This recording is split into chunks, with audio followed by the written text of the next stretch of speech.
Poet Judy Brown writes this about fire.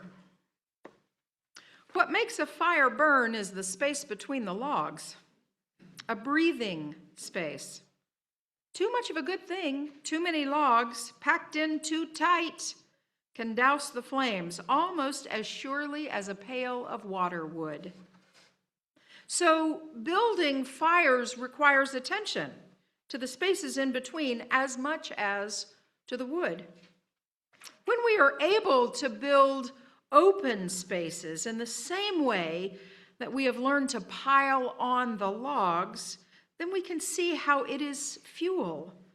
And the absence of the fuel together is what makes the fire possible. It's the fuel and the absence of the fuel together that make the fire possible.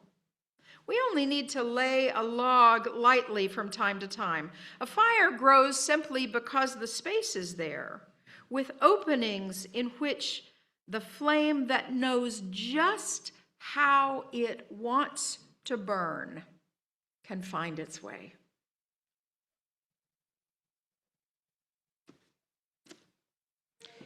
You'll hear later that there's a bit of a fire theme, but I don't want to give it away. What I really want to talk about is being packed too tight together.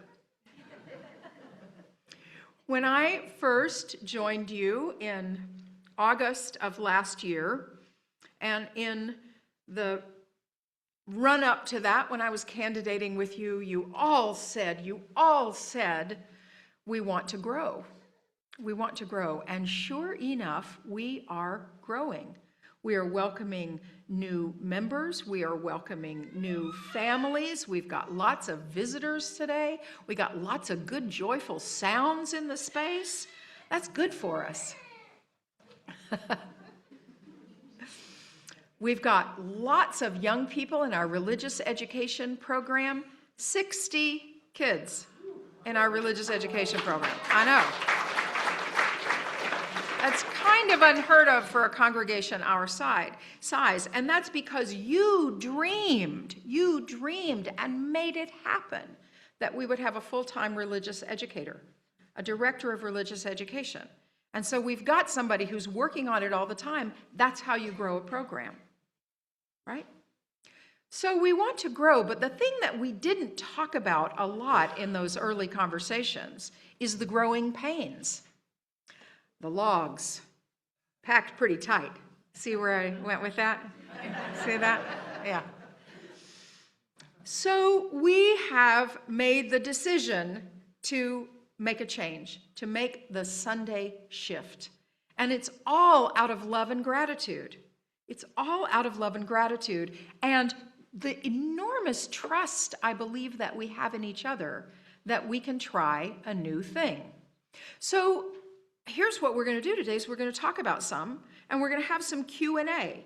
I thought, well, we could do this after a Sunday sometime, and I thought, no, let's do it when everybody's together. How can we make this spiritual? Well, I think it is because we are grateful to be here. We are grateful for each other. We are grateful for the energy that infuses this space, not only on Sunday morning, but on Saturday night at the auction and up in the religious education classrooms and at board meetings and at Soul Matters groups and with the Romeos and the reading group and the women's groups and all of the and the fellowship voices, for goodness sake. Oh, yeah.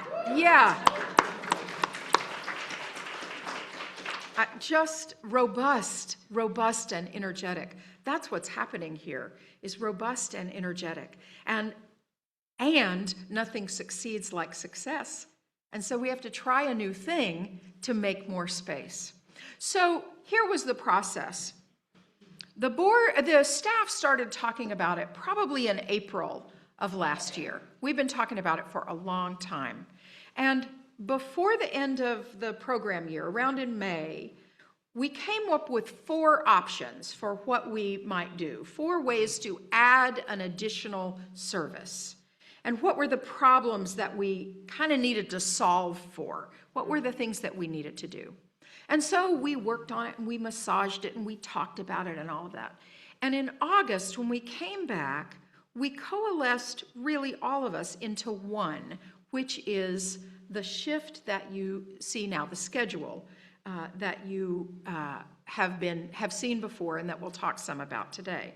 Let me just say briefly what those other ideas were. We were trying to uncouple the religious education program from the worship time, because we heard from folks that they might want to be religious education teachers, but they didn't want to miss the Sunday service. We'll see if you really mean it.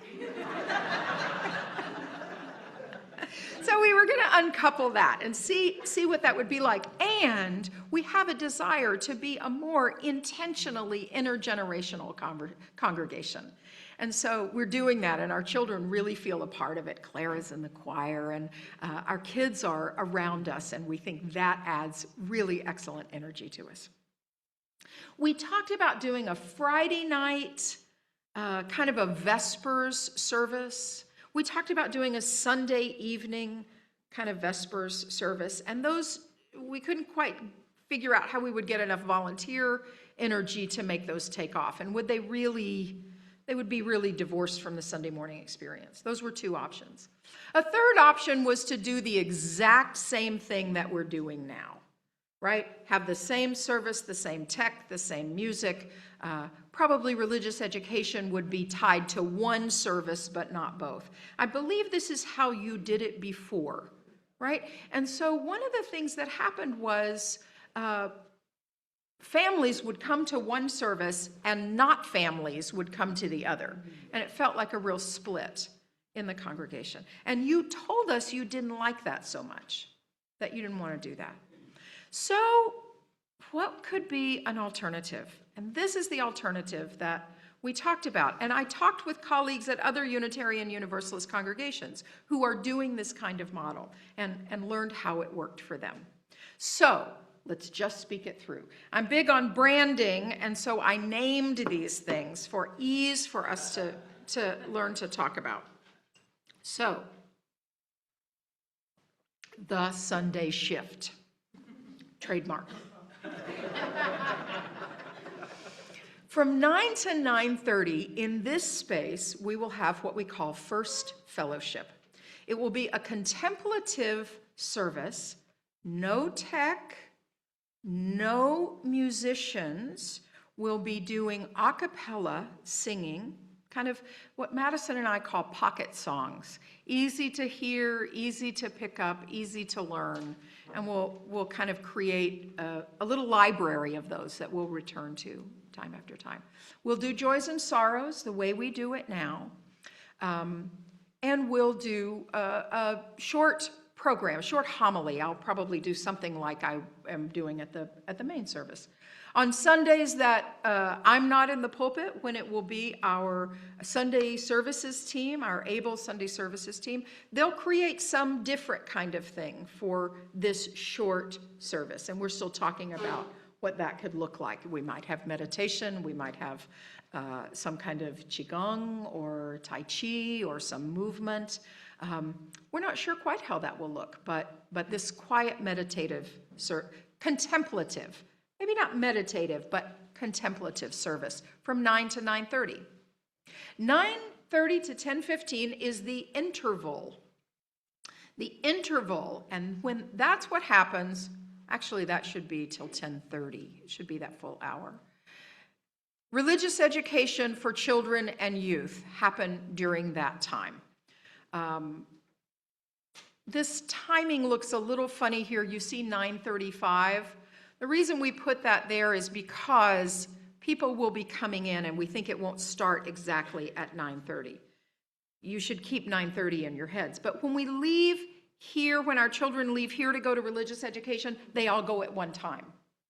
In this, they'll be maybe trickling in a little bit differently. So anyway, religious education will happen in there. Fellowship Voices will rehearse during that time. Our OWL program, our sexuality education, will happen. And probably about 9:50, tech rehearsal will happen, service tech rehearsal. Okay, I'm sorry these numbers are not exactly right. We fooled around with them quite a bit, and they're not set in stone. They just happen to be set on a slide.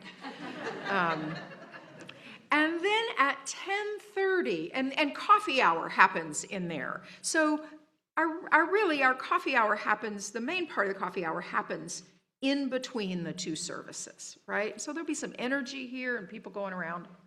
And then from 10:30 to 11:30 will be our full service, the full Sunday service. Think of full English breakfast, right? The full Sunday service, where everything, just like we do it now, with tech, with musicians, and all of that sort of thing. And then, if we have enough volunteers, we anticipate a sort of short, informal coffee service after this one. That requires some more volunteers than we really have at the moment, but we want there to be something that we go out and it doesn't look like the refreshment stand at the movie theater is closed when you go to the late showing. You know, this is an important time that we meet people and we meet visitors and so on and so on. So that's the layout. That's what it is. Now, staff, we talked and talked and talked about it and asked a lot of questions about it and tried to get it in our heads. It's not the same thing that we're doing now. It's more options. You have more options for how to participate on Sunday mornings.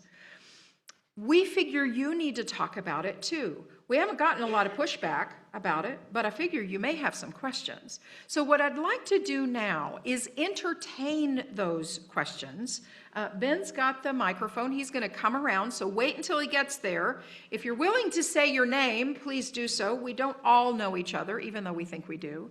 And online folks, if you've got questions, I would invite you to put them in the chat. And as we get to the end of the conversation in the room, we'll see what's in the chat. Maybe we will have answered it already. Okay. Gratitude and love. Denny Seitz has a question back there.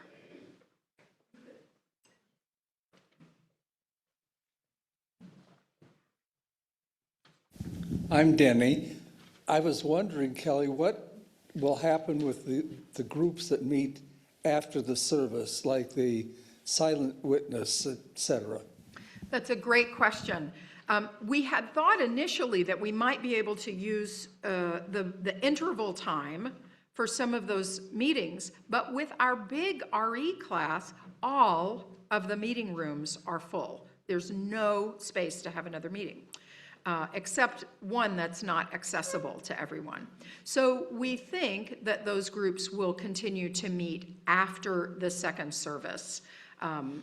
The Social Justice Circle has agreed to meet after the full service. And I think it's up to the folks of the Service of Silent Witness if they want to do that or think about doing it at a different time.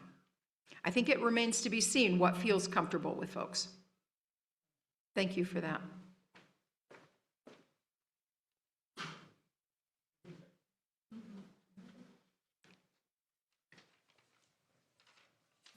Ben gets lots of steps on these mornings. Thanks, Ben. I'm Ginny. I'm just wondering, when the children are finished with their religious education for youth and the full service starts, will they be going to the full service? And you that bet. Would be 60 extra people there. If there were 60 extra people, we have 60 kids enrolled, but they're not all here all at the same time.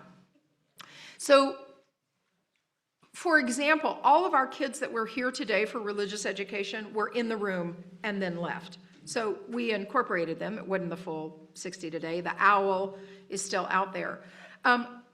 All services are welcome to all ages all the time. That's a direction that we are intentionally moving in. And just by the way, you may not know it, but we have young people in the room all the time. Right, we do now. We're doing that now. Some kids don't want to go to RE.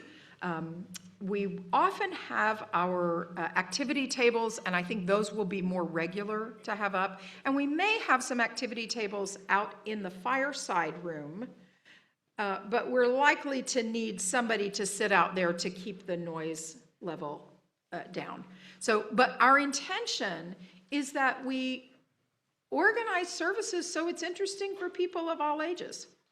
I don't normally get up here and do a real lecture on a very, sometimes it's a heavy topic, but it's not usually, something that is not too accessible. We'll see what Mally wants me to do for that one that he purchased at the auction last night. We'll see how we can make that an intergenerational talk. But the idea is that they would be here. Yeah, Denny here has one. Dennis.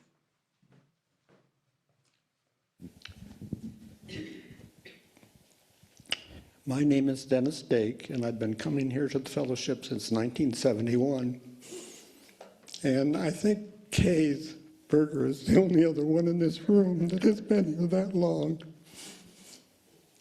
So she'll know this story. The story is the last time this happened, when I came here, it was just the fireside room, and it was a very cold place. There was a big controversy over whether the rug could be added to add some warmth to it. And I was on the board, and this exact same thing came up, that we'd grown too big, and we needed a bigger space. I knew it, so I went to Eno Kanlari, who was the extension specialist at Iowa State University. I said, how do you start a building campaign? And Eno gave me packets and packets of things. And we had a model built, and that was the way we got the money to start the building campaign. And I served for 3 years on the building committee for this very room. And since I was the one that started the art program, that's why that wall is there. This place is so special to me. And I'm sorry,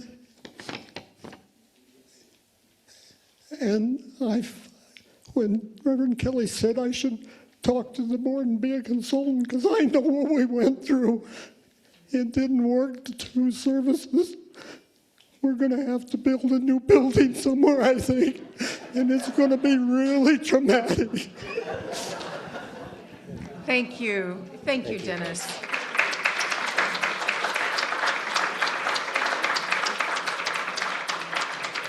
I think that we very much have the sense that this beloved space, this space of memory and hope, of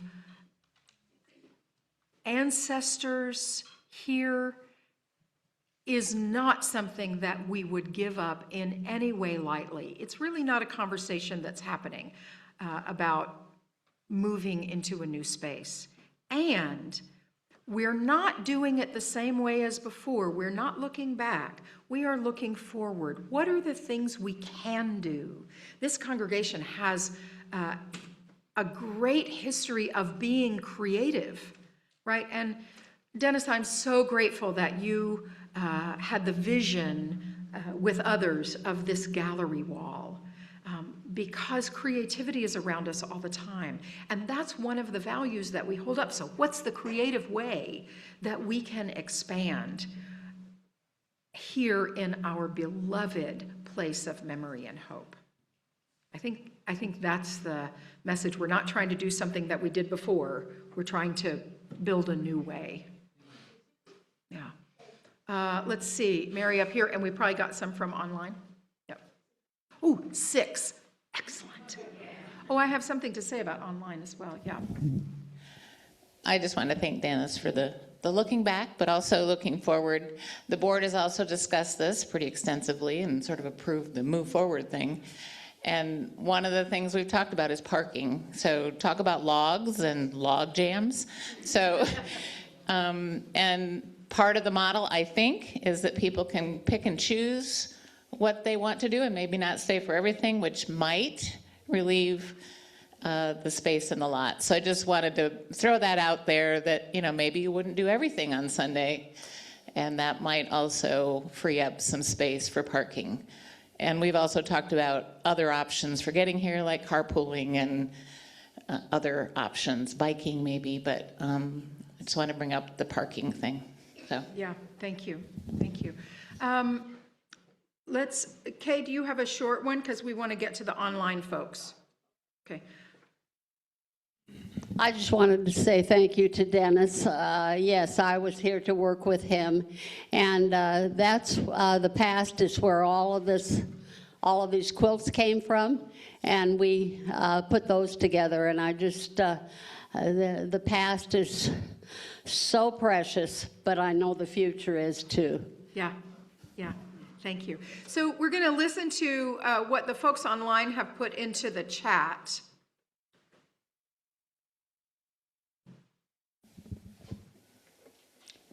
Okay, so we have some questions online here. The first one is, will there be a way for Zoomers to contribute live with a reading or other contribution in the Sunday shift? This is a great question, because let me preface this just a little bit by saying we're changing the way that we will broadcast our service. Now, as you online folks know, and many of you in the room because you've done this, you enter a Zoom room and you see each other, and you may see each other get up and go get a cup of coffee or look like you're meditating on the couch. I know you're not asleep, you're just thinking deeply about what's happening. So we are going to shift that and to a streaming broadcast, which means that you won't see each other. You will still be able to chat with each other, but it'll stream live, probably on YouTube, and you'll still be able to get to it, we believe, from our homepage. Click here to join the service. And then you'll have a Zoom coffee hour as you do now. Will people online still be able to contribute? Yes, though it might require us doing a recording of a reading ahead of time. We're not entirely sure if that's how it will work. We still want the participation of the online audience. Does that need to be recorded maybe on Wednesday so we can show it on Sunday morning as a little video? Or can we continue to have a Zoom room so somebody could be present? I don't exactly know the answer to that. And I want to tell you that we're collating all these questions. The staff will meet in December for a little mini retreat for implementation of the plan. And that's a really great question that we'll want to take there. Thank you. Okay, we got 6 more questions, and some of these have already been partially answered, so Okay. they might be quick. But which part of the shift will be Zoomed? Just the full service. There will be no tech at the first fellowship, with the exception of a microphone. But only the full service will be broadcast. And there was another question about how will this impact parking, and which I think is that was addressed somewhat earlier, but I don't know if you had anything else to say. No, just wondering if easier parking would help some of you Zoom folks be present in the building with us. I don't know if that would be true. If parking is a hindrance to coming to the fellowship, I'd love to know that. And the next question is, when will Zoom people be able to enjoy coffee and conversation online? After the full service. Next question is there a chance that childcare could be provided for children whom being in the service doesn't work well? We always have childcare for the littles. We certainly will do that, and we've talked to parents about do your kids want to be in here the whole time? But we think also with some shifts in the way we present, and maybe our young ones, the ones who are able to do so, could pass the baskets or light the chalice or do some other things that involve them, actually engage them in the service. Next question is, how will joys and sorrows from the 9 a.m. service be able to be shared with the whole congregation? Joys, I want to be very clear that joys and sorrows at the 9 o'clock service is not going back to the milestone moment as we used to have it. And I know there's still some grief about that. Like we shared today, the story about one person who had given us permission to share their health concern, it would be shared both at 9 and at 10:30. But the things that people say allowed are really just for what happens in this space and online. So it wouldn't be shared with the other one. I think we would be handling it very much like we are now.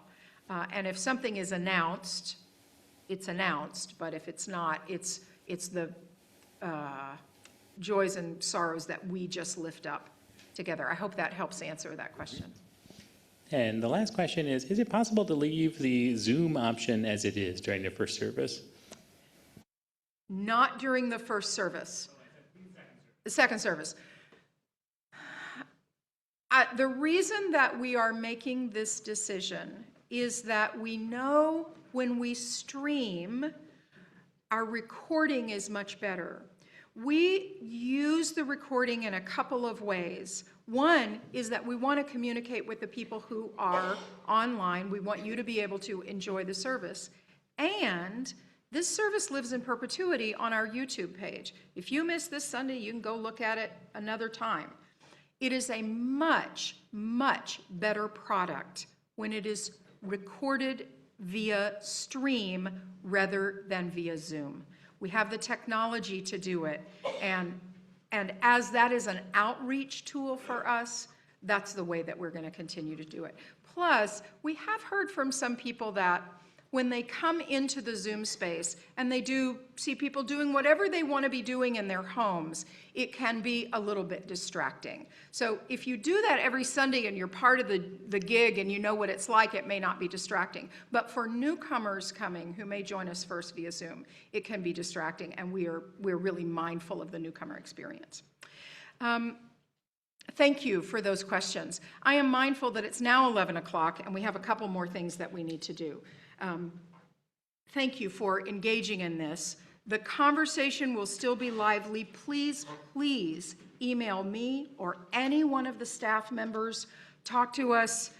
Let us know about it. We're going to make some mistakes. We know that we're going to make some mistakes.